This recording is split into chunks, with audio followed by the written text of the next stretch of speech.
Madame, Monsieur, bonsoir. Je suis heureuse de vous retrouver pour votre rendez-vous de la semaine, l'échiquier international. Nous sommes en direct sur Al24 News pour décrypter un thème d'actualité. Restez avec nous.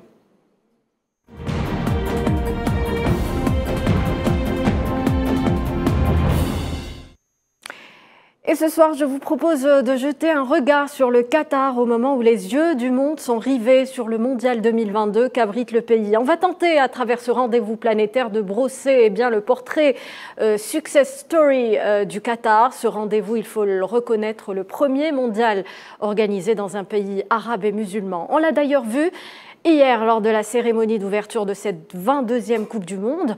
Le constat est sans appel, le succès du mondial est d'ores et déjà affiché, une réussite annoncée malgré les critiques virulentes à l'égard du Qatar. Depuis plusieurs semaines, voire plusieurs mois, les appels au boycott du mondial s'étaient multipliés en Occident, entre autres. Une véritable campagne médiatique anti-Qatar a été lancée avec des arguments qui ont fini par être démontés par Doha. Bref, le Qatar a gagné la bataille diplomatique et c'est justement là où la stratégie du soft power adoptée par cette monarchie a juste titre porté ses fruits. On va donc ce soir en parler, évoquer ce modèle qatari et ses ambitions géopolitiques avec mes invités. Abdelrahman Hadef, bonsoir, vous êtes économiste. Merci d'avoir accepté notre invitation. Bonsoir et merci pour l'invitation. Gamal Abina, journaliste, vient également de nous rejoindre depuis Paris. Bonsoir. Bonsoir et merci pour l'invitation encore une fois. Faisons tout d'abord un bond en arrière. Lorsque l'idée d'abriter le mondial fut proposée au milieu des années 2000 par le Qatar, Gamal Abina, à l'époque, personne ou presque n'y croyait, mais le rêve a fini par être réalisé. Tout à fait. Alors ce qui s'est passé, c'est qu'il y a eu, j'ai envie de dire, l'alignement des planètes, à savoir que plusieurs personnes étaient attachées à l'idée que le Qatar organise la Coupe du Monde. On se souvient que Sarkozy était aussi dans la balance, mais pas seulement, surtout Zidane, oui, qui était le plus grand porteur de projet, Sepp Blatter qui était aussi à la manœuvre. Et puis, surtout, de rappeler une chose essentielle, c'est qu'aucun pays arabe n'a jamais organisé de Coupe du Monde. Très peu de pays du Sud, si on accepte l'Amérique du Sud, n'a organisé de Coupe du Monde. Et c'était une symbolique forte pour redorer l'image d'un pays qui est en plein développement, d'un pays qui avait les moyens de l'organiser, un pays qu'on a beaucoup attaqué il y a 12 ans pour ce choix de Coupe du Monde. On en reparlera si vous voulez. Alors, il y a donc l'événement sportif, mais au-delà de ça, il y a d'autres objectifs pour le Qatar, Abdelrahman Hadef, avec l'organisation d'un événement aussi grandiose, aussi important à l'échelle planétaire. C'est un grand coup diplomatique, mais aussi économique pour le Qatar. Eh bien, effectivement, je pense que le Qatar aujourd'hui est devenu un acteur global et une puissance régionale de point de vue économique.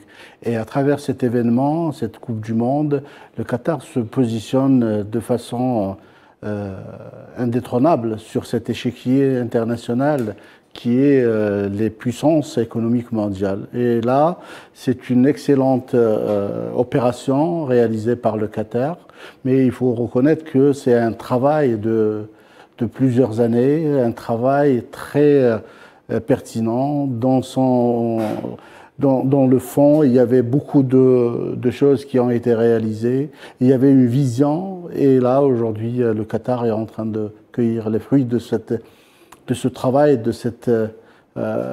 ces efforts qui ont été consentis pendant des années. Je pense que au-delà de l'aspect sportif, cette Coupe du Monde est aussi une réussite économique. Oui. Parce que, comme je l'ai dit, elle place le Qatar parmi les pays les plus développés en termes d'infrastructures, en termes de médias, en termes de maîtrise des grands projets, parce que c'est très important. Ce qu'on ne voyait pas, aujourd'hui, c'est devenu une réalité. Donc, tout a été réalisé dans des temps records, avec de la qualité et surtout de l'excellence. Et je pense que, comme vous l'avez dit au départ, c'est une success story. Justement, je crois que le Qatar a joué la carte de la solidarité arabe face à un Occident qui a tenté un petit peu de discréditer le Qatar. Tout à fait. Je pense que la réussite du projet du Qatar, en général, pas seulement la Coupe du Monde, c'est qu'il y a beaucoup d'intelligence dans cette démarche.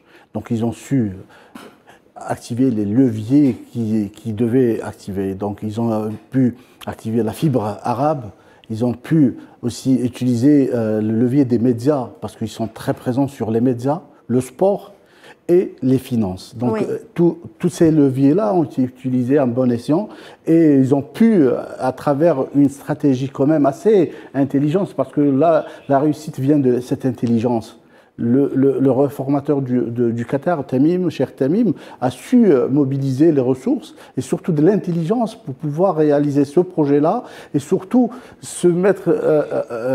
s'ouvrir à travers le monde, parce qu'aujourd'hui, on le dit, hein, le Qatar est devenu un acteur global, donc il est partout dans le monde, hein, oui. À travers ses ressources financières et surtout son fonds d'investissement Qatar Investment Authority, qui a un actif qui dépasse les 400 milliards de dollars oui. À travers le monde, un stock d'investissement IDE à travers le monde qui dépasse les 44 milliards. Oui. Donc, on voit que c'est des gens qui ont su utiliser ces ressources pour se développer. Et aujourd'hui, là, on est dans une autre démarche de développement du pays et c'est un retour sur investissement. Alors justement, pour finir, est-ce le modèle qatari, est-ce un modèle à suivre, Abdelrahman Hadef? C'est un très bel exemple parce que je dirais qu'ils ont su se décomplexer parce que l'Occident a voulu envoyer un certain complexe par rapport aux pays arabes et aux pays musulmans, etc.